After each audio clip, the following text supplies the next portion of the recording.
बिहानै उठेँ किनभने आज प्लान छ उनको स्वेटर र फिल्म हेर्न जाने बिर्तामोड क्युबेक्समा। लु आज तपाईँहरू पनि मसँगै जाने है त।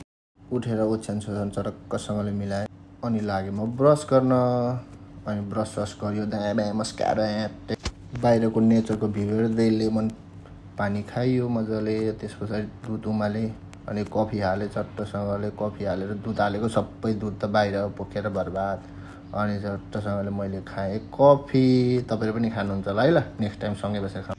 अब बाइक सफा गर्ने थालेँ। अलिकति चम्काउनु परेन होइन, नत्र ब्लक राम्रो देखिँदैन होइन त के कसो हो। अनि आयो पालो अरूको नुहाउने, ऊ पनि रमाउँछ नुहाउँदाखेरि क्या। त्यसपछि दादी कपाल मिलाएँ अनि म पनि आफ्नो पालोमा नुहाउनको लागि जानु परेन त।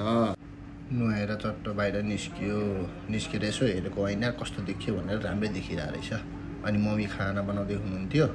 मम्मीले खानासाना बनाइसकेर म लाग्यो रेडी हुनलाई। रेडी पनि अब भइहाल्यो, एकैछिनमा देखिहाल्नुभयो। जेल लाएर कपाल पनि कोरिहाल्यो। अब ऐनामा हल्का दिउनु त भनेर हल्का काइयोले दिन थाल्यो। सेन्ट पनि लगाइहाल्यो नि त, फेरि हलमा फर्स्ट गनाइएला भन्ने पिर। घडीसडी पनि लगाइयो। घडी लगाएर म लाग्यो खाना हल्का देखिहाल्नुभयो, थकाली स्टाइलमा दिन्छ ड्याम भइसक्यो। जुत्ता पनि लगाएर लागिहाल्यो हतार। अब बाइक लिएर बाइक अघि बिहान धोको देखिहाल्नु भएको छ, नयाँ देखिहाल्नु भने चटक्क छ होइन। स्टार्ट गरेर लाग्यो म अब फिल्म हेर्न। वान स्टप मल क्युएफएक्स पनि आइपुग्यो। हेर्दै भित्र पसेर आफ्नो सिट छानेर बसिहाल्यो। फिल्म पनि सुरु भइहाल्यो। ल फिल्म हेरौँ है त साथी।